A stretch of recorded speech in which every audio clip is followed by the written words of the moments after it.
Domingo, 1º de setembro, verso para memorizar.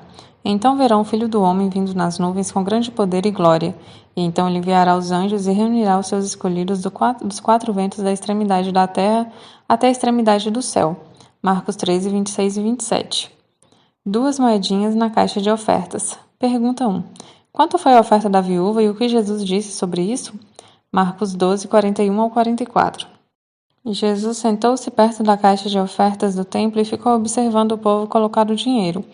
Muitos ricos contribuíam com grandes quantias. Então veio uma viúva pobre e colocou 2 moedas pequenas. Jesus chamou seus discípulos e disse: Eu lhes digo a verdade, essa viúva depositou na caixa de ofertas mais que todos os outros. Eles deram a parte do que lhes sobrava, mas ela, em sua pobreza, deu tudo o que tinha. O Templo de Jerusalém era uma bela estrutura.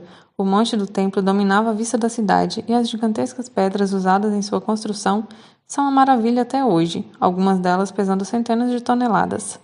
A remodelação e expansão do templo e do monte do templo começaram no reinado de Herodes, o Grande, por volta de 20 a.C., mas a construção e o embelezamento da estrutura continuaram até a década de 60 d.C.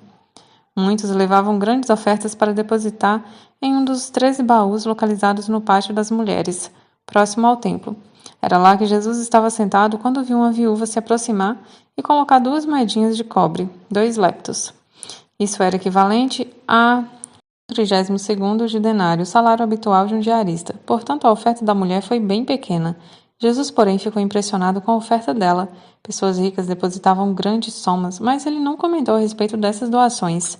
Contudo, a oferta da viúva despertou o elogio de Jesus, que disse que ela havia doado mais do que todos os outros. Como isso era possível? Jesus observou que eles deram de sua abundância, mas ela deu de sua pobreza. Eles ainda tinham muito. Ela deu todo o seu sustento, o que tornou extravagante a sua dádiva, embora seu valor monetário fosse minúsculo. Essa história contém uma lição profunda sobre a gestão de recursos. Doar à causa de Deus não depende das ações dos líderes para ter validade. A liderança religiosa do templo era corrupta, mas apesar disso, Jesus não ensinou que as ofertas poderiam ser retidas. Se já houve líderes religiosos corruptos, os daquela época estavam entre os piores. Pense em Caifás e Anás. E Jesus também sabia disso. É verdade que os líderes têm a responsabilidade sagrada de usar os recursos de acordo com a vontade de Deus. Mas mesmo que não o façam, aqueles que doam a sua causa ainda são abençoados em suas doações, como foi aquela mulher. Por outro lado, reter dízimos ou ofertas quando os líderes cometem equívocos significa que estamos vinculando a doação às ações deles, em vez de entregar em agradecimento a Deus.